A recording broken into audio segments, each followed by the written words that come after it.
Hello students, today we will start next lecture of chemical reaction and equation. तो students chemical reaction equation के कई सारे lectures हम complete कर चुके हैं और अब हम पहुंच रहे हैं सेकंड लास्ट टॉपिक पर जो आपका क्लास 10th का फर्स्ट चैप्टर का सेकंड लास्ट टॉपिक है। और मैं आपको इसका कुछ पार्ट प्रीवियस क्लास में भी इंट्रोड्यूस कर चुका था, मींस रिडॉक्स रिएक्शन। तो सबसे पहले आपके पास आपके लिए मेरे तरफ से ये सजेशन है कि आप इस लेक्चर को स्टडी करने से पहले एक बार प्रीवियस लेक्चर को फिर से रिवाइज करें अगर आपने रिडॉक्स के बारे में नहीं पढ़ा है। तो रिडॉक्स की जो इनिशियल डेफिनेशन थी या जिसे क्लासिकल कॉन्सेप्ट बोला जाता है, वो मैंने प्रीवियस क्लास के जो लास्ट ड्यूरेशन था उसमें वो सारा कंटेंट आपको बताया था। तो एक बार वैसे ही मैं ऑरली रिवाइज करवा देता हूं कि रिडॉक्स में मैंने आपको बताया था कि ऑक्सीजन और हाइड्रोजन पर एडिशन के बेसिस पर केमिकल प्रोसेस को हमने दो पार्ट में डिवाइड किया। First one is reduction and second one is oxidation. अगर किसी सब्सटेंस में ऑक्सीजन का एडिशन होता है तो उसे बोला जाता है ऑक्सीडेशन, और हाइड्रोजन का एडिशन होता है तो उसे बोला जाता है रिडक्शन। अगर इन एडिशन की जगह रिमूवल लगा देंगे तो हाइड्रोजन वाली डेफिनेशन किस तरफ शिफ्ट हो जाएगी? ऑक्सीडेशन की तरफ। और अगर एडिशन की जगह रिमूवल लगा दोगे तो ऑक्सीजन वाली डेफिनेशन किधर शिफ्ट हो जाएगी? रिडक्शन की तरफ। सिमिलरली मैंने बोला कि इस तरह से तो आपके डेफिनेशन केवल हाइड्रोजन और ऑक्सीजन से कंबाइन होने वाले सब्सटेंस के या उन्हीं केमिकल रिएक्शन की बात करेगी, जबकि और भी ऐसी केमिकल रिएक्शन से जो रिडॉक्स हो सकती हैं। तो हमने अपने केस को थोड़ा सा इस तरह से बढ़ाया, डेफिनेशन को इस तरह से मॉडिफाई किया कि जहां पर आपने अब तक की दोनों डेफिनेशन में ऑक्सीजन लिखा था, वहां पर ऑक्सीजन को हटाकर आप लिख दें इलेक्ट्रोनेगेटिव एलिमेंट। मैंने आपको काफी अच्छे से बताया था कि इलेक्ट्रोनेगेटिव क्या होते हैं और इलेक्ट्रोपॉजिटिव क्या होते हैं। हाइड्रोजन इलेक्ट्रॉन देता है जब आप हाइड्रोजन के बेसिस पर रिडक्शन कंसीडर कर रहे हो, तो वहां पर हाइड्रोजन की प्रॉपर्टी क्या है बच्चों? इलेक्ट्रॉन देने की। तो इसी वजह से जितने भी इलेक्ट्रोपॉजिटिव एलिमेंट है उनके एडिशन को हम क्या बोल सकते हैं? रिडक्शन। इनके रिमूवल को क्या बोला जा सकता है? ऑक्सीडेशन। तो इस तरह से ऑक्सीडेशन और रिडक्शन की जो 4 डेफिनेशन आपने प्रीवियस क्लास में पढ़ी उसे एक बार फिर से रिवाइज करें। और अब देखते हैं कि आज हम एक एग्जाम्पल के साथ स्टार्ट करते हैं। हमारा most common example, first example है ZnO plus C gives Zn plus CO and our topic is redox reactions। देखो काफी इंपॉर्टेंट टॉपिक है क्लास 12th तक। क्लास 12th में भी आप रिडॉक्स रिएक्शन स्टडी करेंगे तो रिडॉक्स रिएक्शन सारी चीजें आपको काफी अच्छे से आएंगी, तो आप इनके फर्दर कॉन्सेप्ट्स को और अच्छे से समझ पाओगे। चलिए बच्चों देखें, ZnO plus C gives Zn plus CO। अब तक जो आपने डेफिनेशन पढ़ी है, अब तक जो डेफिनेशन आपने स्टडी की है, क्या उस डेफिनेशन के बेसिस पर हम इसमें रिडक्शन और ऑक्सीडेशन का पता लगा पाएंगे? तो हमने जो डेफिनेशन पढ़ी है, हमने दोनों केसेस को स्टडी किया, ऑक्सीडेशन को भी और रिडक्शन को भी। तो बच्चों आप ध्यान रखिएगा, ये मैं लिख देता हूं, ऑक्सीडेशन में एडिशन होता है या तो ऑक्सीजन का या किसी इलेक्ट्रोनेगेटिव एलिमेंट का।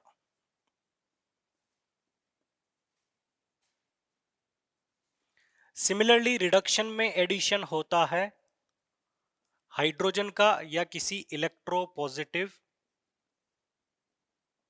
एलिमेंट का।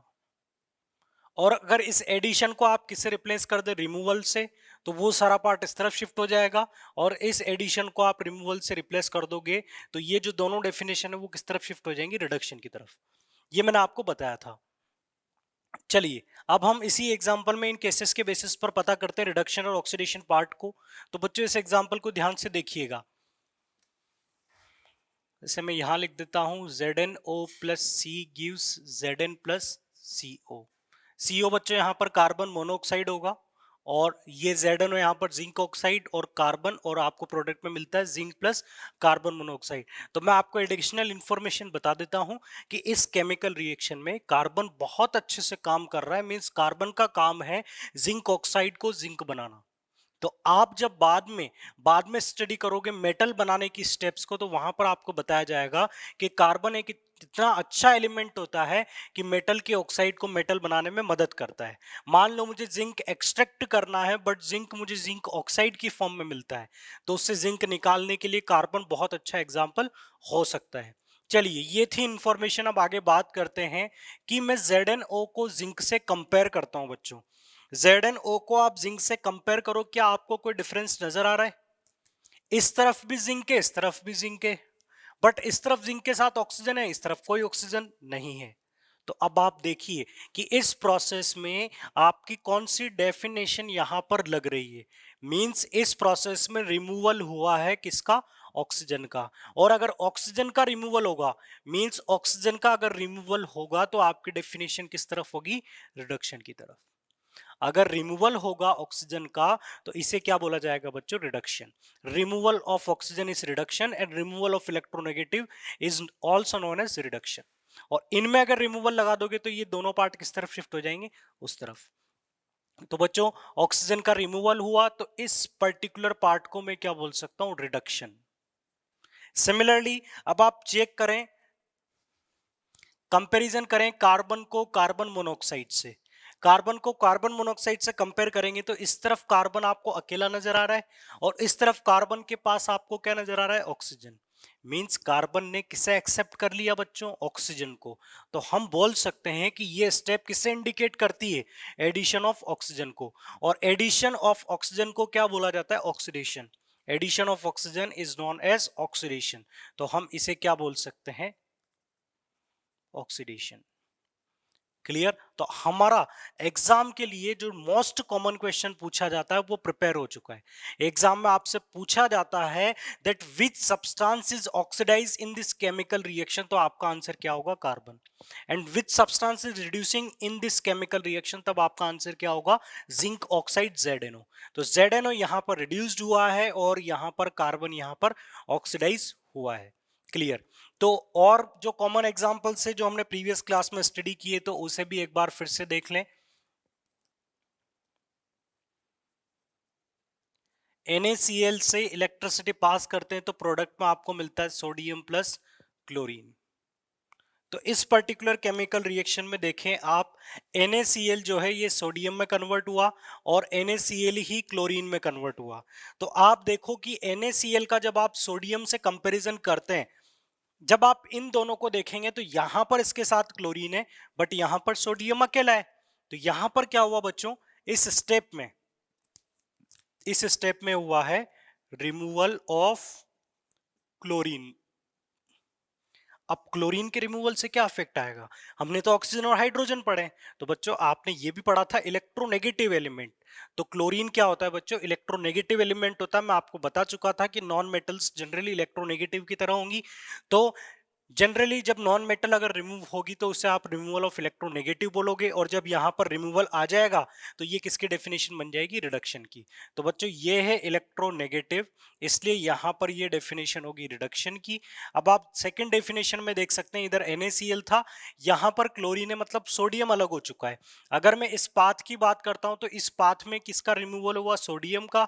सोडियम मेटल मींस इलेक्ट्रोपॉजिटिव का रिमूवल, तो आप इसे क्या बोलेंगे बच्चों, ऑक्सीडेशन। चलिए, इस तरह से आपको ऑक्सीडेशन और रिडक्शन पार्ट को आइडेंटिफाई करना होता है। और किस टाइप के क्वेश्चंस आपसे एग्जाम में पूछे जा सकते हैं, तो एक और बड़ा इंटरेस्टिंग सा क्वेश्चन है बच्चों, ध्यान दीजिएगा। आपसे एग्जाम में पूछा जाएगा which substance is getting oxidised in this chemical reaction. तो कौन ऑक्सीडाइज हुआ, आपसे पूछा जाए which substance is reduced in this chemical reaction, तब आपका आंसर क्या होगा। तो इन दोनों के आंसर अभी मैंने आपको बताया थे कि ऑक्सीडाइज हुआ है कार्बन और रिड्यूस्ड हुआ है यहां पर जिंक ऑक्साइड, ZnO। देखो बच्चों जल्दबाजी में हम क्या कर देते हैं, यहां से केवल जिंक इसका आंसर पुट कर देते हैं। तो अगर आप इसका आंसर केवल जिंक लिखेंगे तो बच्चों ये गलत हो जाएगा। आपको क्या लिखना है, जब वो केमिकल रिएक्शन में पूछ रहा है तो आपका आंसर केवल क्या होगा, रिएक्टेंट ही होगा। तो आपने कंटेनर में जिंक ऐड नहीं किया है, आपने क्या ऐड किया था, जिंक ऑक्साइड। अगर आपसे पूछा जाए कि जिंक ऑक्साइड में कौन रिड्यूस हुआ है, तब आप जिंक बोल सकते हैं। लेकिन आपसे केमिकल रिएक्शन में पूछा जा रहा है तो फिर आप केमिकल रिएक्शन के रिएक्टेंट को ही पूरा का पूरा आंसर शो करेंगे। क्लियर। तो अब बात करते हैं, ये था ऑक्सीडाइज्ड और रिड्यूस्ड कौन होगा। Next, reducing agent. दो क्वेश्चन, दो कॉमन क्वेश्चन और आपसे किए जाते हैं, रिड्यूसिंग एजेंट और ऑक्सीडाइजिंग एजेंट किससे बोला जाएगा। तो बच्चों रिड्यूसिंग एजेंट और ऑक्सीडाइजिंग एजेंट बताने के लिए इनका नाम ही इंडिकेट कर रहा है कि एजेंट का मतलब क्या होता है, जो किसी पर्टिकुलर टास्क के लिए रेस्पॉन्सिबल होते हैं, किसी पर्टिकुलर रेस्पॉन्सिबिलिटी के लिए असाइन किए जाते हैं। तो ऑक्सीडाइजिंग एजेंट की क्या रेस्पॉन्सिबिलिटी होगी बच्चों, ऑक्सीडाइज करने की, और रिड्यूसिंग एजेंट की क्या रेस्पॉन्सिबिलिटी होगी, रिड्यूस करने की। ऑक्सीडाइजिंग एजेंट की रेस्पॉन्सिबिलिटी होगी कि वो किसी को ऑक्सीडाइज करे, और रिड्यूसिंग एजेंट का काम होगा कि वो किसी को रिड्यूस करेगा। बट इसके साथ बच्चों दूसरी कंडीशन भी है। सेकंड इंपॉर्टेंट कंडीशन ये है कि किसी को ऑक्सीडाइज करने के लिए खुद को भी रिड्यूस होना पड़ेगा। तो ऑक्सीडाइजिंग एजेंट वो होंगे जो अदर सब्सटेंस को ऑक्सीडाइज करते हो और खुद वहां पर रिड्यूस होते हों। और सिमिलरली रिड्यूसिंग एजेंट भी वो होंगे जो किसी का रिडक्शन करते हैं बट खुद को ऑक्सीडाइज करते हैं। तो हम ऐसा बोल सकते हैं, substance which reduces other substance and self getting oxidized, जो खुद तो ऑक्सीडाइज हो जाते हैं बट किसी दूसरे को रिड्यूस कर देते हैं, ऐसे पर्टिकुलर केमिकल सब्सटेंस को क्या बोला जाएगा, रिड्यूसिंग एजेंट। सिमिलरली आप बोल सकते हैं ऑक्सीडाइजिंग एजेंट को which oxidise other substances and self getting reduced in that chemical reaction। तो जो खुद रिड्यूस होता हो और किसी को ऑक्सीडाइज करता हो उसे बोला जाएगा ऑक्सीडाइजिंग एजेंट। तो बच्चों अब ये सारे क्वेश्चन इस पर्टिकुलर केमिकल इक्वेशन के अकॉर्डिंग देखते हैं। तो हमें रिड्यूसिंग एजेंट और ऑक्सीडाइजिंग एजेंट कैसे आइडेंटिफाई करना है, तो एग्जाम में आपको इन क्वेश्चन का आंसर देना होता है। चलिए सबसे पहले आप देखिए कि यहां पर ऑक्सीडाइज कौन हुआ है, कार्बन। आपने पता किया कि कार्बन का ऑक्सीडेशन हुआ है। अब आप देखिए, आप अपनी कंडीशन को सेटिस्फाई कीजिए कि कार्बन का ऑक्सीडेशन हुआ, इसका ऑक्सीडेशन किसकी वजह से हुआ। अगर यहां पर जिंक ऑक्साइड नहीं होता तो क्या कार्बन का ऑक्सीडेशन हो पाता, अगर जिंक ऑक्साइड नहीं होता तो कार्बन का ऑक्सीडेशन हो पाता, बिल्कुल नहीं। कार्बन को ऑक्सीजन मिलता ही नहीं, अगर जिंक ऑक्साइड नहीं होता तो ये ऑक्सीडाइज भी नहीं हो पाता। तो इसका ऑक्सीडेशन किसकी वजह से हुआ, जिंक ऑक्साइड की वजह से। कार्बन का ऑक्सीडेशन किसकी वजह से हुआ, जिंक ऑक्साइड की वजह से। तो आप बोल सकते हैं कि उन सब्सटेंस को ऑक्सीडाइजिंग एजेंट बोला जाता है जो किसी दूसरे सब्सटेंस को ऑक्सीडाइज करते हैं। तो मैं यहां पर जिंक ऑक्साइड को ऑक्सीडाइजिंग एजेंट बोल सकता हूं, क्योंकि जिंक ऑक्साइड ने यहां पर कार्बन का ऑक्सीडेशन किया है। अब दूसरा जो डेफिनेशन वाला पार्ट है कि ऑक्सीडाइजिंग एजेंट जो किसी को ऑक्सीडाइज करते हैं और खुद रिड्यूस होते हैं, तो सेकंड पार्ट भी चेक करें, क्या जिंक ऑक्साइड का रिडक्शन हुआ है। तो आप खुद देख रहे हैं कि जिंक ऑक्साइड का इस पर्टिकुलर केमिकल रिएक्शन में रिडक्शन भी हुआ है। तो आपकी डेफिनेशन यहां पर कंप्लीटली एप्लीकेबल है, वो सब्सटेंस जो किसी को ऑक्सीडाइज करते हो और खुद रिड्यूस होते हो।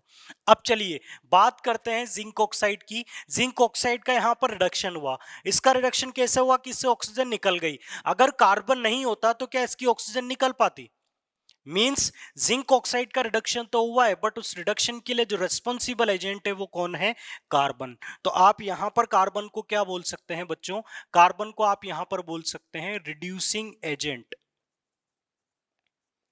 चलिए आपकी एक डेफिनेशन यहां पर फुलफिल हो गई कि जो दूसरे को रिड्यूस करते हैं, तो कार्बन ने जिंक ऑक्साइड को रिड्यूस तो किया। अब हम चेक करते हैं कि जो कार्बन है वो खुद ऑक्सीडाइज भी हुआ है या नहीं हुआ है। तो आप देखिए कि कार्बन ने ऑक्सीजन को गेन किया है, तो यहां पर कार्बन का ऑक्सीडेशन हुआ है। तो आपने जो डेफिनेशन स्टडी की है आप उसे बहुत आराम से क्लास 10th के जो नॉर्मल क्वेश्चंस पूछे जाएंगे उनमें लगा सकते हैं, और इन 4 बेसिक क्वेश्चंस के आंसर आप दे सकते हैं।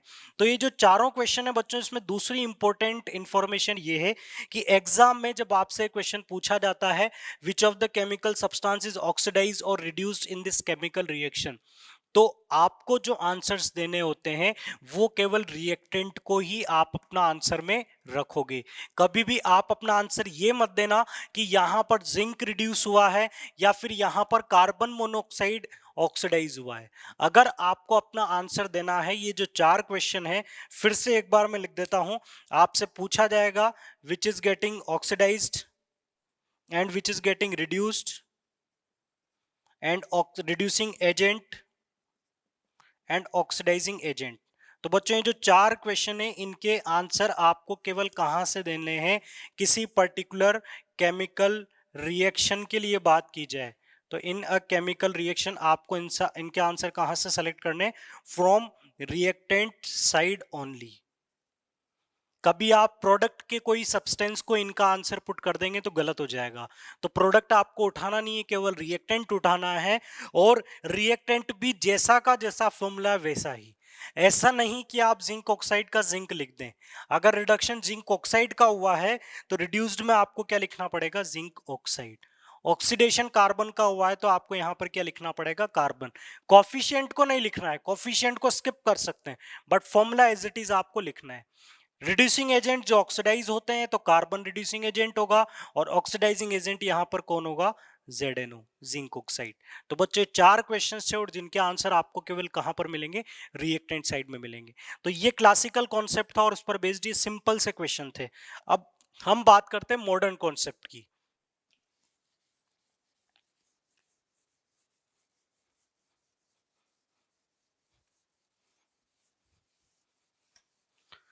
तो बच्चों आप इसकी प्रैक्टिस कीजिएगा, कई सारे इक्वेशन में देखिएगा कि कहां पर कौन ऑक्सीडाइज हुआ है, कौन रिड्यूस हुआ है। एक और एग्जांपल मैं आपको करवा देता हूं, जैसे कि Fe2O3 plus aluminium, it will give Al2O3 plus Fe।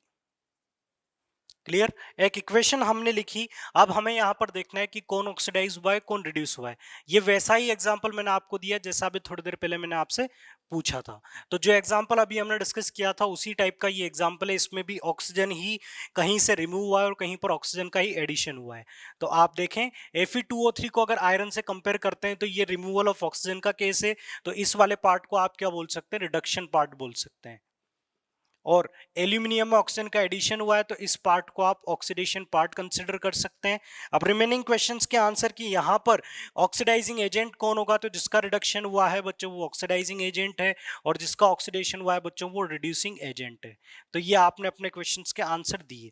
इस टाइप के और भी कई सारे क्वेश्चंस आपको मिलेंगे अपनी टेक्स्ट बुक में या अपने कंटेंट में। आप जितने क्वेश्चंस पॉसिबल हो उतने क्वेश्चंस की प्रैक्टिस करें।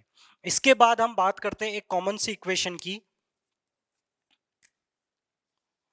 MnO2 plus 4HCl, it will give MnCl2 plus Cl2 plus H2। अगर बच्चों मैं आपसे बोलूं कि इस केमिकल रिएक्शन में मुझे ऑक्सीडाइजिंग और रिड्यूसिंग एजेंट पता करने हैं, तो ये मेरे लिए कॉम्प्लिकेटेड केस हो जाएगा। क्यों कॉम्प्लिकेटेड केस हो जाएगा कि MnO2 में पहले ऑक्सीजन तो था, MnO2 में पहले ऑक्सीजन तो था, बट Mn के साथ अब क्या आ चुका है, क्लोरीन आ चुका है। सर ने आपको बताया था कि रिमूवल ऑफ इलेक्ट्रोनेगेटिव को क्या बोला जाएगा बच्चों, रिमूवल ऑफ इलेक्ट्रोनेगेटिव को क्या बोला जाएगा, रिडक्शन। तो यहां से इलेक्ट्रोनेगेटिव तो निकला है, बट इलेक्ट्रोनेगेटिव की जगह क्लोरीन भी तो इलेक्ट्रोनेगेटिव है। तो दोनों केसेस में डिफरेंस कहां आया, आपकी एक डेफिनेशन तो यहां पर लग रही है कि रिमूवल ऑफ ऑक्सीजन तो हुआ है, बट ऑक्सीजन इलेक्ट्रोनेगेटिव है, और एक इलेक्ट्रोनेगेटिव को आपने इलेक्ट्रोनेगेटिव से ही रिप्लेस कर दिया। तो आप कैसे जज कर पाएंगे कि ये प्रोसेस ऑक्सीडेशन का होगा या रिडक्शन का होगा। जो अब तक कंटेंट आपने स्टडी किया है, जो कॉन्सेप्ट आपने स्टडी किया है, उसके बेसिस पर इस क्वेश्चन का आंसर आपको दोगे तो आपकी थ्योरी आपको कॉन्ट्रडिक्ट कर देगी आंसर देने में। तो ऐसे क्वेश्चंस के आंसर्स देने के लिए मींस जो बेस्ट कॉन्सेप्ट है वो होता है मॉडर्न कॉन्सेप्ट, जिसमें आपकी ये सारी डेफिनेशन भी इंक्लूड हो जाती है और ये सारे एग्जांपल्स भी आपके कवर हो जाते हैं। आपकी रिएक्शन कंप्लीट हो इनकम्प्लीट हो, आप सबके लिए रिडोक्स का वहां पर रिडक्शन और ऑक्सीडेशन आराम से आइडेंटिफाई कर पाते हो। तो बच्चों अब स्टडी करते हैं मॉडर्न कॉन्सेप्ट की। तो अब आपको समझ में आया होगा कि मॉडर्न कॉन्सेप्ट काफी इंपॉर्टेंट है, और जब कोई चीज काफी इंपॉर्टेंट है तो उसके साथ कई सारी प्रॉब्लम्स भी आती हैं, कई सारे ऐसे डिफरेंट केसेस भी आते हैं जो आपके लिए बहुत ज्यादा टिपिकल बन जाते हैं। तो बच्चों रिडॉक्स रिएक्शन का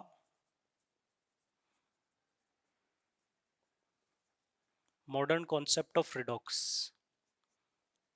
देखो मॉडर्न कॉन्सेप्ट को स्टडी करने से पहले आपको एक छोटी सी टर्म के बारे में मैं बताऊंगा जिसे बोला जाता है ऑक्सीडेशन नंबर। क्योंकि हमारा जो मॉडर्न कॉन्सेप्ट है वो इस पर्टिकुलर नंबर पर डिपेंडेंट है। यहाँ पर हम ना तो किसी एलिमेंट के नाम की बात कर रहे हैं, ना ऑक्सीजन की बात करेंगे, ना हाइड्रोजन की बात करेंगे, ना उनके नेचर की बात करेंगे कि वो इलेक्ट्रोनेगेटिव है या इलेक्ट्रोपॉजिटिव है। यहाँ पर हम बात करेंगे सिंपल एक नंबर की, और उस नंबर के बेसिस पर ही हम पता कर पाएंगे कि वहां पर वो ऑक्सीडेशन का केस है या फिर रिडक्शन का केस है। बट बच्चों उससे पहले आपको एक काफी इंटरेस्टिंग केस ये स्टडी करना पड़ेगा कि ऑक्सीडेशन नंबर क्या होता है और इसे कैसे पता किया जाता है। तो बच्चों यहां पर क्या होगा कि आपको कई सारे ऐसे केसेस भी मिलेंगे जो थोड़े से आपके लिए मतलब काफी टिपिकल होंगे। तो बच्चों ऐसे केसेस को आप इग्नोर कीजिए, अभी आप केवल उन केसेस को पढ़िए जो आपको काफी आसानी से समझ में आ जाते हैं। तो ऑक्सीडेशन नंबर देखिए, ऑक्सीडेशन नंबर को इस तरह से डिफाइन किया जा सकता है। ऑक्सीडेशन नंबर एक चार्ज नंबर होता है, एक चार्ज का नंबर होता है। मींस जैसे आप कैल्शियम आयन लिखते हैं तो कैल्शियम आयन पर ऊपर आपने क्या लिखा 2+, कैल्शियम आयन पर ऊपर आप क्या लिख रहे हैं 2+। तो बच्चों इस नंबर को ही मैं क्या बोल रहा हूं, ऑक्सीडेशन नंबर। जो चार्ज आप देख रहे हो उसे ही क्या बोला जाता है बच्चों, ऑक्सीडेशन नंबर बोला जाता है। बट ये ऑक्सीडेशन नंबर आयंस में तो आपको नजर आ रहा है, बट किसी न्यूट्रल कंपाउंड के एलिमेंट में ऑक्सीडेशन नंबर क्या होगा, ये हमारे लिए चैलेंज होगा कि हम उसका ऑक्सीडेशन नंबर कैसे पता करें। तो उसके लिए कई सारी टिप्स मैं आपको बताऊंगा जिससे आप ऑक्सीडेशन नंबर को टारगेट कर सकते हैं। बट उससे पहले डेफिनेशन देखें। ऑक्सीडेशन नंबर को बोला जा सकता है एक्चुअल और appeared charge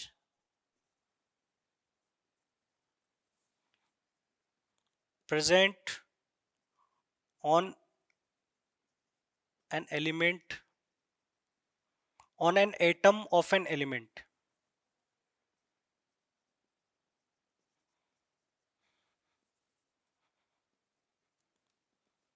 in its compound। तो बच्चों इससे मैं इस तरह से बताता हूं आपको, ये दो कंपाउंड आप ले लो।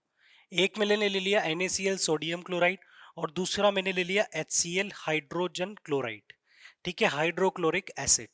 अब आप देखिए कि जो दो एग्जाम्पल मैंने आपके सामने लिखे हैं, आप फ्यूचर में मींस आगे जो आपके चैप्टर्स आएंगे metals and non metals, carbon and its compound, तो वहां पर आपको बताया जाएगा कि ये जो एलिमेंट है, ये जो दोनों एलिमेंट कनेक्टेड है, इनके कनेक्शन का रीजन है कि पहले दुनिया में दो आयन प्रोड्यूस हुए Na+ और Cl-, और इनके कोएग्जिस्ट होने से ही क्या बनता है, NaCl।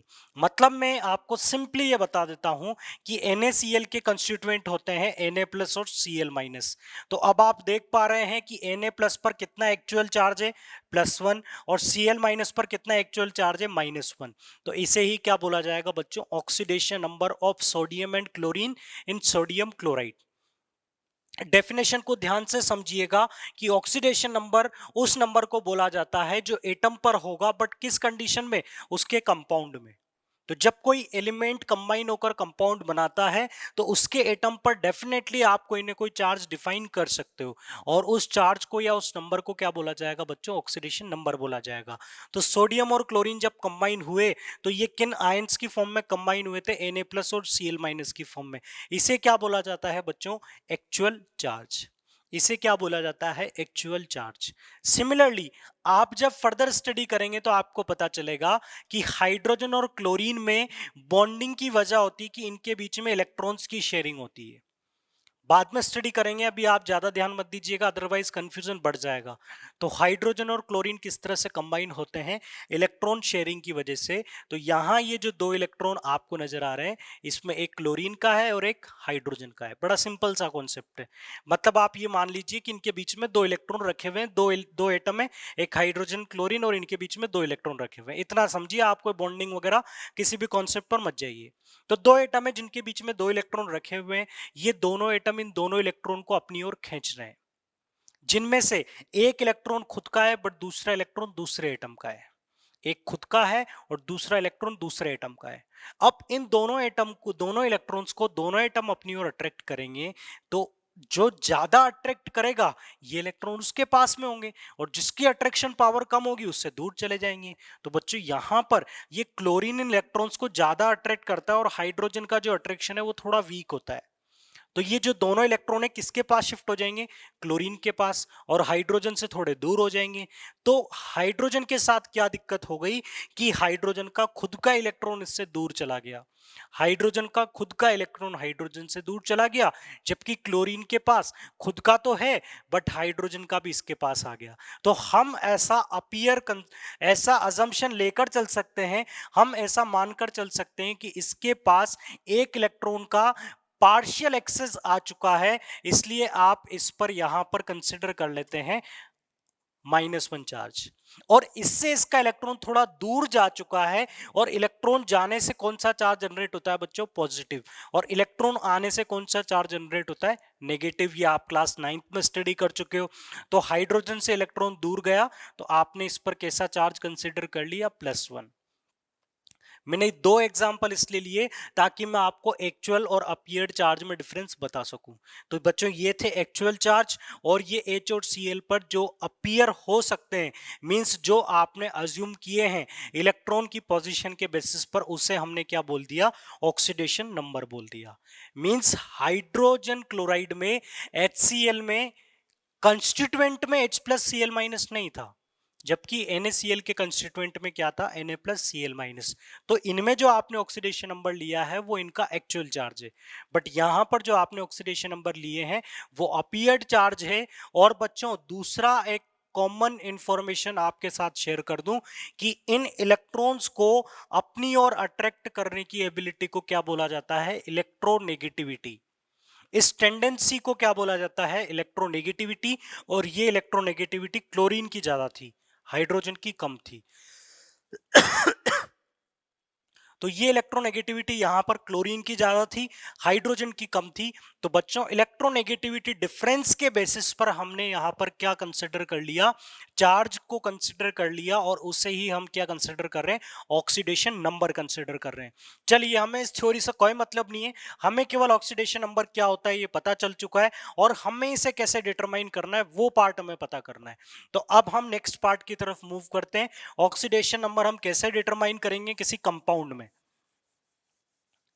तो किसी कंपाउंड में ऑक्सीडेशन नंबर पता करने के लिए आपको वहां पर मैथमेटिक्स अप्लाई करनी पड़ेगी, बट उससे पहले कुछ इंपॉर्टेंट पॉइंट्स है जो आपको पता होने चाहिए कि जो आपके पास एटम होंगे ये दो फॉर्म में मिल सकते हैं आपको। अगर ये एटम किसी दूसरे टाइप के एटम के साथ कंबाइंड है तो उसे आप क्या बोलेंगे?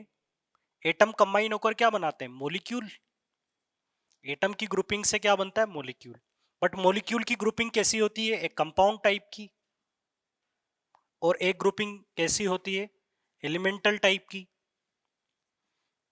एग्जाम्पल से आपको क्लियर हो जाएगा, जैसे कि मैंने लिखा O2 N2 H2 P4 S8 sodium iron chlorine, ये सब क्या है बच्चों? मॉलिक्यूल ऑफ एलिमेंट है।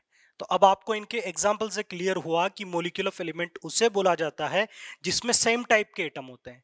इसमें केवल ऑक्सीजन है, इसमें केवल नाइट्रोजन है, इसमें हाइड्रोजन है, और इसमें फॉस्फोरस है। कोई दूसरा एटम उसके साथ अटैच्ड नहीं होना चाहिए, डिफरेंट टाइप का। यहां पर आप देखिए, अभी अभी जो हमने एग्जाम्पल लिया HCl के अलावा NO2 CO2 कैल्शियम कार्बोनेट, ये सारे क्या होंगे बच्चों? मॉलिक्यूल ऑफ कंपाउंड होंगे, क्योंकि मॉलिक्यूल ऑफ कंपाउंड में क्या होंगे कि डिफरेंट एटम्स केमिकली कंबाइंड होंगे, बट यहां पर सेम टाइप के एटम्स केमिकली कंबाइंड है। तो एक सबसे बड़ा लॉजिक तो आपके सामने ये है कि अगर मॉलिक्यूल ऑफ एलिमेंट है केमिकल रिएक्शन में, तो उन मॉलिक्यूल ऑफ एलिमेंट का जो ऑक्सीडेशन नंबर होता है वो ऑक्सीडेशन नंबर कैसा होता है बच्चों? 0। इनका ऑक्सीडेशन नंबर कैसा होगा? 0 होगा। ये ध्यान रखिएगा। तो कहीं पर भी किसी केमिकल रिएक्शन में इनमें से कोई, मींस ऐसा कोई एलिमेंट आपको नजर आ जाए जो अनकंबाइंड फॉर्म में है, तो आप उसका ऑक्सीडेशन नंबर कितना मानकर चलेंगे? 0 मानकर चलेंगे। 0 कंसिडर क्यों किया? क्योंकि जब O2 की बॉन्डिंग की बात करोगे तो ये दो सेम टाइप के एटम कनेक्टेड है। और याद करो थोड़ी देर पहले जो मैंने कॉन्सेप्ट बताया था, हाइड्रोजन क्लोरीन, बीच में रखे दो इलेक्ट्रॉन, क्लोरीन ज्यादा अट्रैक्ट करेगा। लेकिन जब दोनों ही एटम सेम टाइप के होंगे, यहां पर था हाइड्रोजन क्लोरीन, बीच में इलेक्ट्रॉन रखे थे, बट दोनों साइड ऑक्सीजन हो और बीच में इलेक्ट्रॉन हो, तो दोनों की तो अट्रैक्ट करने की पावर सेम होगी ना, क्योंकि ये भी ऑक्सीजन है और ये भी ऑक्सीजन है। यहां तो एक हाइड्रोजन था, एक क्लोरीन था, इसलिए इलेक्ट्रॉन किसके पास चले गए? क्लोरीन के पास, और हाइड्रोजन से दूर हो गए, क्योंकि दोनों की नेचर अलग अलग थी। तो हमारे पास यहाँ पर कुछ ना कुछ चार्ज अपीयर हुआ। लेकिन बच्चों यहाँ पर तो दोनों ही सेम टेंडेंसी रखते हैं, तो ना तो इलेक्ट्रॉन इस ऑक्सीजन के पास जा पाएगा ना इसके पास जा पाएगा। तो यहाँ पर किसी भी तरह के चार्ज का अपीयर होना हम कंसिडर नहीं कर सकते। तो बच्चों इसलिए हम इन सारे केसेस में ऑक्सीडेशन नंबर कितना लेकर चलेंगे? 0। इन सब के अंदर आपको मैं हिंट दे देता हूं कि यहाँ पर हाइड्रोजन और क्लोरीन में हाइड्रोजन हम +1 लेंगे, क्लोरीन -1 लेंगे। NO2 में नाइट्रोजन आप +4 लोगे और ऑक्सीजन -2 लोगे। CO2 में कार्बन +4 लोगे और ऑक्सीजन आप लोगे -2। कैल्शियम कार्बोनेट में 3 डिफरेंट डिफरेंट एलिमेंट हैं। कैल्शियम +2 होता है, कार्बन यहाँ पर +4 होगा और ऑक्सीजन यहाँ पर -2 होगा। तो बच्चों यहाँ पर दूसरा इंपॉर्टेंट पॉइंट ये है कि इन सारे केसेस में तो कुछ समझने का पार्ट है नहीं, बट इन सारे केसेस के अंदर हमने देखा कि सर ने तो डायरेक्ट लिख दिए, बट आप किस तरह से पता करोगे कि कौन से एलिमेंट का चार्ज कितना होगा। तो उसके लिए कुछ हिंट है कि कुछ एलिमेंट अगर आपको कंबाइंड स्टेट में मिल जाए तो बिना किसी कैलकुलेशन के आप डायरेक्ट उसका चार्ज बता सकते हैं कि कितना होगा। तो बच्चों आप इन हिंट को ध्यान से समझिएगा।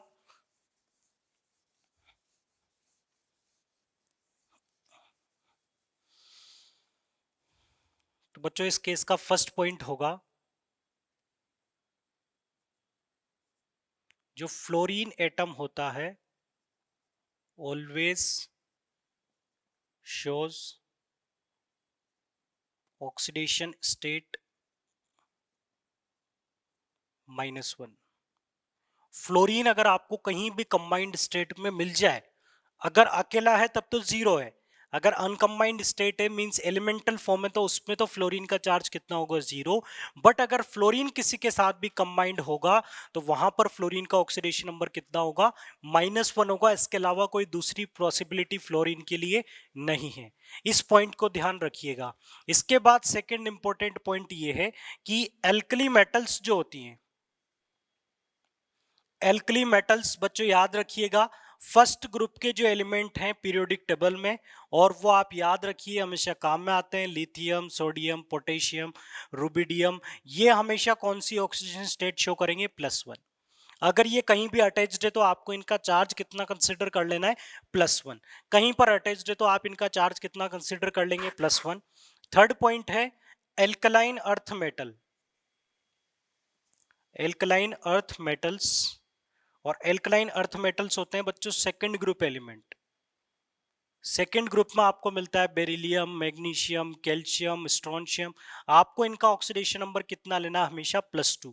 ये +2 स्टेट को ही शो करते हैं। तो अगर कहीं पर आपको मैग्नीशियम का कंपाउंड मिल जाए ना, तो बिना कुछ सोचे समझे उस मैग्नीशियम के कंपाउंड का जो मैग्नीशियम है उसका चार्ज कितना होगा, उसका ऑक्सीडेशन स्टेट कितना होगा, +2। क्लियर। फोर्थ पॉइंट है एल्यूमिनियम को लेकर। आप हमेशा ध्यान रखिए एल्यूमिनियम हमेशा एक ही स्टेट में कंबाइन होता है, वो होती है +3। एल्यूमिनियम +3 के अलावा कोई दूसरी ऑक्सीडेशन स्टेट शो नहीं करेगा। अब हम बात करते हैं मोस्ट कॉमन एलिमेंट ऑक्सीजन की। तो ऑक्सीजन को लेकर कई बार कंफ्यूजन होता है, या हमारे जो केसेस उनको कॉम्प्लिकेटेड बनाता है ऑक्सीजन। तो आप देखिए कि ऑक्सीजन जो है वो आपको जनरली जो मोस्ट कॉमन केस मिलेगा आपको, वो कैसा मिलेगा, ऑक्साइड ही मिलेगा। और ऑक्साइड में ऑक्सीजन का ऑक्सीडेशन स्टेट आपको कितना लेना है, 2-। यहां पर कितना लेना है, -2। बट कई बार आपको केसेस डिफरेंट मिल जाते हैं। कई बार परोक्साइड मिलता है, परोक्साइड में ऑक्सीजन पर चार्ज कितना होता है, O2 2- मींस यहां पर एक ऑक्सीजन -1 शो करता है, यहां पर एक ऑक्सीजन कितना शो करता है, -2। सिमिलरली एक और केस हो सकता है सुपर ऑक्साइड। सुपर ऑक्साइड में एक अकेला ऑक्सीजन जो होता है, ये जो दो ऑक्सीजन मिलकर -1 बनाते हैं, और सिंगल ऑक्सीजन की बात करें तो ये कितना होगा, -1/2 होगा। बट बच्चों जो मोस्ट कॉमन केस है वो ऑक्साइड है, क्योंकि सबसे ज्यादा जो कंपाउंड मिलते हैं वो ऑक्साइड की फॉर्म में मिलते हैं, सुपर ऑक्साइड बहुत कम मिलते हैं। तो सबसे जो जनरल केस है वो ऑक्साइड है, और कई बार कंफ्यूजिंग केस कौन सा बन जाता है, सुपर ऑक्साइड हो जाता है। तो सबसे ज्यादा इंपॉर्टेंट केस ये है, और ये भी को कई सारे केसेस में पूछ लिया जाता है, बट ये आई थिंक आपसे पूछा ही नहीं जाएगा सुपर ऑक्साइड का केस, फिर भी आप ध्यान रखिएगा। इसके बाद दूसरे कॉमन एलिमेंट की बात करते हैं, हाइड्रोजन की।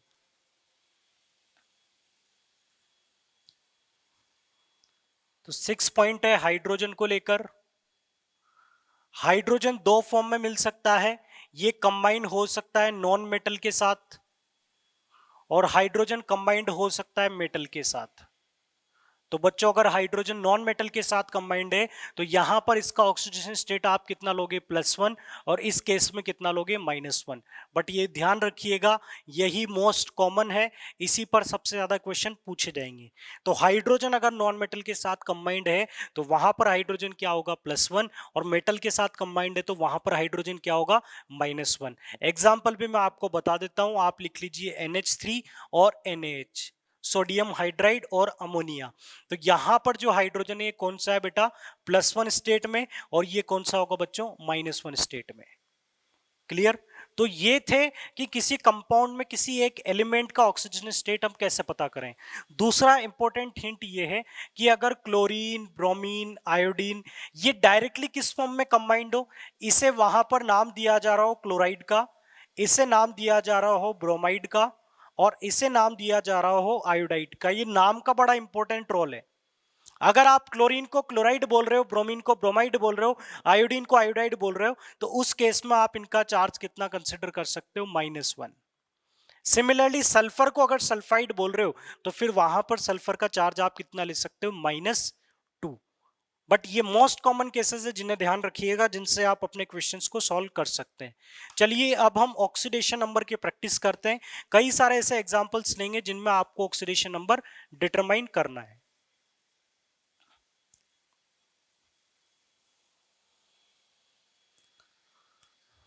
तो बच्चों हम सबसे पहले पता करें, जिसे अभी हमने लिखा था एक फॉर्मूला MnO2। MnO2 में हमें ऑक्सीडेशन नंबर पता करने हैं कंस्टिट्यूएंट एलिमेंट के। मैंगनीज और ऑक्सीजन का ऑक्सीडेशन नंबर यहाँ पर कितना होगा, मैंगनीज और ऑक्सीजन का ऑक्सीडेशन नंबर यहाँ पर कितना होगा। दूसरा केस यहाँ पर हो सकता है कि आपसे पूछा जाए कि Cl2 में क्लोरीन का ऑक्सीडेशन स्टेट कितना होगा, MnO2 में मान लो मुझे मैंगनीज का ऑक्सीडेशन स्टेट निकालना है। तो सबसे पहले आप MnO2 को समझ लो, बाकी केसेस बाद में देखेंगे। तो देखिए बच्चों MnO2 में मुझे मैंगनीज का ऑक्सीडेशन नंबर पता करना है, तो मैं यहां पर एक मैथमेटिक्स एल्जेब्रिक इक्वेशन यहां पर बनाऊंगा, तो उसे आप ध्यान से समझिएगा। मान लीजिए हमें जिसका ऑक्सीडेशन नंबर पता करना है, हमने कंसीडर कर लिया कि मैंगनीज का ऑक्सीडेशन नंबर कितना है, x है। हमने कंसीडर कर लिया मैंगनीज का ऑक्सीडेशन नंबर x है। अब ऑक्सीजन का तो आपको पता है ना, इससे आप क्या बोल रहे हो मैंगनीज ऑक्साइड, और ऑक्सीजन ऑक्साइड की फॉर्म में कौन सा चार्ज शो करता है -2। तो बच्चों इसको ध्यान रखिएगा, यहां पर ये जो ऑक्सीजन है इसके एक ऑक्सीजन का चार्ज कितना है -2 है। तो एक अगर -2 है तो दो ऑक्सीजन का कितना होगा बच्चों -4। एक अगर -2 है तो दो का कितना होगा -4। अब बच्चों बड़े ध्यान से समझिएगा, मैंगनीज का x लिया, दो ऑक्सीजन का -4 हुआ, और ये सारा मिलकर कितना हो जाएगा, तो ये सारा मिलकर उतना होगा जितना आपको इस ग्रुप पर चार्ज नजर आ रहा है। आप देखो इस ग्रुप पर आपको कितना चार्ज नजर आ रहा है, कंप्लीट MnO2 पर कितना चार्ज आपको नजर आ रहा है 0। कंप्लीट MnO2 पर कैसा चार्ज नजर आ रहा है 0, मतलब इसका x और ऑक्सीजन का -4 मिलकर कितना हो जाएगा 0 हो जाएगा। मैंगनीज का ऑक्सीडेशन नंबर x और दो ऑक्सीजन का -2 मींस -4 मिलकर कितना हो जाएगा 0, और इसे आप फर्दर सोल्व करेंगे तो x कितना मिलेगा +4, और ये +4 किसका ऑक्सीडेशन नंबर होगा बच्चों, oxidation number of manganese in MnO2। तो MnO2 में जो मैंगनीज है ये किस स्टेट में, +4 स्टेट में है। तो इस तरह से आप ऑक्सीडेशन नंबर पता कर सकते हो। और केसेस की हम बात करें, जैसे कि अभी जो मैंने केस लिखा हुआ था Cl2, तो Cl2 में क्लोरीन का ऑक्सीडेशन स्टेट क्या होगा, मैंने आपको बताया था कि ये एलिमेंटल फॉर्म है, यहाँ पर ये मॉलिक्यूल ऑफ एलिमेंट है, तो फिर यहाँ पर आपका आंसर क्या होगा 0। क्लियर। नेक्स्ट केस देखते हैं, कार्बोनेट आयन CO3 2-। मैंने बोला कि कार्बोनेट में कार्बन का ऑक्सीडेशन नंबर कितना होगा। अब जो केस आपने स्टडी किया उसके बेसिस पर यह केस आपने स्टडी किया है कि कार्बन का ऑक्सीडेशन नंबर बताने के लिए मुझे ऑक्सीजन का ऑक्सीडेशन नंबर पता होना चाहिए, कार्बन का ऑक्सीडेशन नंबर बताने के लिए मुझे ऑक्सीजन का ऑक्सीडेशन नंबर पता होना चाहिए। आप ध्यान रखिए कि कार्बोनेट हो, सल्फेट हो, नाइट्रेट हो, फॉस्फेट हो, इन सब के अंदर ऑक्सीजन किस स्टेट में होता है, -2 में होता है, ऑक्साइड वाला ऑक्सीजन होता है। तो मैं यहां पर ये इंपॉर्टेंट पॉइंट भी लिख देता हूं, चाहे कार्बोनेट हो CO3 2 माइनस, नाइट्रेट हो NO3 माइनस, सल्फेट हो, फॉस्फेट हो, इन सबके अंदर जो ऑक्सीजन है वो कौन सा ऑक्सीजन है? ऑक्साइड वाला, जिस पर कितना चार्ज है? 2 माइनस।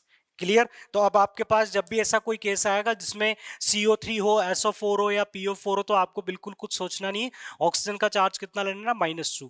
क्योंकि जब मैं ऑक्सीजन के डिफरेंट केस बताऊंगा तो आपको कंफ्यूजन बढ़ना स्टार्ट हो जाएंगे और आपके मन में क्वेश्चंस जनरेट होंगे कि हमें कैसे पता चलेगा कि ऑक्सीजन का -2 लेंगे या फिर -1 लेंगे। तो अभी से आप प्रिपेयर होते जाएं। सपोज कीजिए मुझे कार्बन का चार्ज यहाँ पर पता करना है, तो जिसका आपको डिटरमाइन करना है उसे आपने x मान लिया। 3 ऑक्सीजन मैंने बोला -2 वाले हैं, तो यहां पर 3 ऑक्सीजन का, एक ऑक्सीजन का चार्ज कितना होता है? -2, तो 3 इंटू -2। अब बच्चों आपको सोचना है कि ये पूरा मिलकर कितना हो जाएगा, ये पूरा मिलकर कितना हो जाएगा। तो आप देखो कि एक कार्बन और 3 ऑक्सीजन मिलकर कितना बना रहे हैं? एक कार्बन और 3 ऑक्सीजन मिलकर कितना बना रहे हैं बच्चों? -2। तो यहां पर इस इक्वेशन के राइट हैंड साइड में आपको क्या लिखना है? -2। ध्यान से समझिएगा, इसके राइट हैंड साइड में आपने क्या लिखा था? 0। यहां पर आपने कितना लिखा है? -2, क्योंकि यहां पर कंपाउंड पर कोई चार्ज नहीं था, बट यहां पर कंपाउंड पर मीन CO3 पर एक चार्ज है 2-, मतलब ये आयन फॉर्म है, कंपाउंड नहीं है। चलिए तो इसे फर्दर सोल्व करें, x -6 इज इक्वल टू -2, तो x यहां पर आपको कितना मिलेगा? +4। मींस कार्बोनेट में कार्बन का ऑक्सीडेशन नंबर कितना है? +4 है। कार्बोनेट में कार्बन का ऑक्सीडेशन नंबर कितना है बच्चों? +4। और भी एग्जांपल्स इसी के साथ हम देख लेते हैं, जैसे कि आपसे पूछा जाए अमोनियम क्लोराइड, तो अमोनियम क्लोराइड में आपको नाइट्रोजन का ऑक्सीडेशन नंबर बताना है। सेकंड केस है आपके पास K2PtCl6। कई बार ऐसे कॉम्प्लेक्स कंपाउंड आपको दे दिए जाते हैं, ऐसे कोऑर्डिनेट कंपाउंड दे दिए जाते हैं और इनमें ऑक्सीडेशन नंबर पूछा जाता है। ऐसे कंपाउंड आपके देखे हुए नहीं होते हैं, तो आप पहले ही डर जाते हैं और आपको लगता है कि आपका इसका आंसर गलत आ जाएगा, जबकि इसे उसी तरह से अटेम्प्ट किया जाएगा जिससे आपने प्रीवियस केसेस को अटेम्प्ट किया है। तो हमें अमोनियम क्लोराइड में नाइट्रोजन का और K2P2Cl6 में आपको प्लेटिनम का ऑक्सीडेशन नंबर बताना है।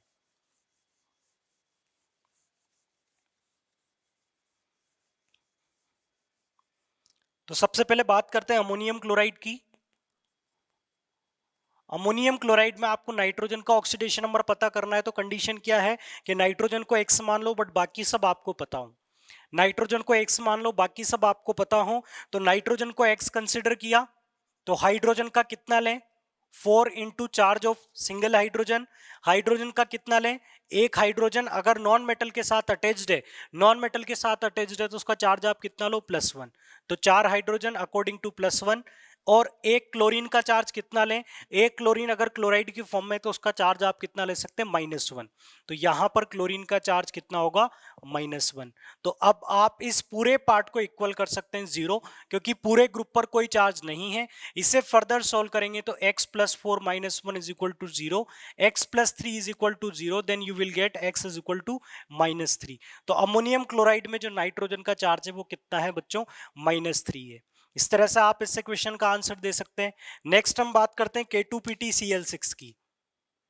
पोटेशियम और ये है प्लेटिनम और ये है 6 क्लोरीन। तो बच्चों आपको बिल्कुल भी कुछ अदर पार्ट पर नहीं जाना है, आपको प्लेटिनम का ऑक्सीडेशन नंबर निकालना है। तो आप वही अप्रोच लगाइए कि प्लेटिनम का मैं एक्स ले लेता हूं बट बाकी सबका मुझे पता हो। तो देखो, दो पोटेशियम कितने होंगे? पोटेशियम फर्स्ट ग्रुप एलिमेंट, और फर्स्ट ग्रुप एलिमेंट का कितना लेना है आपको? +1। तो 2 potassium according to +1, plus platinum का आप कितना ले रहे हो? x। और 6 आपके पास क्लोरीन है। आप ध्यान रखिए, जब भी इस तरह से लार्ज ब्रैकेट में आपको क्लोरीन एटम नजर आए तो वो क्लोराइड ही होते हैं, तो वो क्लोराइड ही होते हैं और इसका चार्ज कितना लेना है आपको? -1। अब इस पूरे ग्रुप पर कितना चार्ज है? 0, तो इक्वल्स टू 0। इस इक्वेशन को आप सॉल्व करो, 2 into +1 +2 plus x -6 is equal to 0, then you will get x is equal to +4। तो यहां पर प्लेटिनम पर कितना चार्ज है? +4 है। प्लेटिनम का ऑक्सीडेशन नंबर कितना है बच्चों? +4।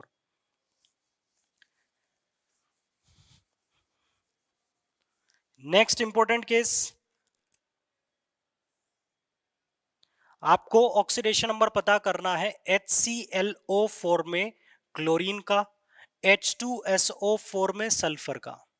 तो सेम वे उसी तरह से आप इन क्वेश्चंस को करें, आप लोग भी ट्राई करें। मैं इनके सॉल्यूशन लिख देता हूं। हाइड्रोजन +1, इस बार क्लोरीन क्लोराइड नहीं है। जब क्लोरीन ऑक्सीजन से अटैच्ड हो तो वो क्लोरीन क्लोराइड नहीं होता है, तो हमें इसका निकालना है, तो इसे एक्स कंसिडर कर लिया। ऑक्सीजन का -2 के according -4 into -2 is equal to 0। इसे फर्दर सोल्व करेंगे, +1 + x - 8 is equal to 0, then you will get x is equal to +7। तो HClO4 में क्लोरीन का चार्ज कितना होता है? +1। पर क्लोरिक एसिड में क्लोरीन का चार्ज कितना होता है? +7। अब H2SO4 में देखें, दो हाइड्रोजन नॉन मेटल के साथ कनेक्टेड है, +2। सल्फर निकालना है x, 4 ऑक्सीजन -2 के अकॉर्डिंग -8 इज इक्वल टू 0, तो x आपको कितना मिलेगा? +6। तो +6 यहां पर किसका चार्ज हुआ? सल्फर का। -8 कैसे आया? 4 इंटू -2 से, +2 कैसे आया? 2 इंटू +1 से। इस तरह के क्वेश्चन आप ट्राई करें। और जो केसेस है वो मैं आपको बताता हूं, जैसे H2O2 में आप ऑक्सीजन का ऑक्सीडेशन नंबर पता करें। तो H2O2 में ऑक्सीजन का ऑक्सीडेशन नंबर पता करने के लिए हाइड्रोजन का ऑक्सीडेशन नंबर मुझे पता हो। हाइड्रोजन नॉन मेटल के साथ कनेक्टेड है, तो हाइड्रोजन कितना ले लूंगा? +1।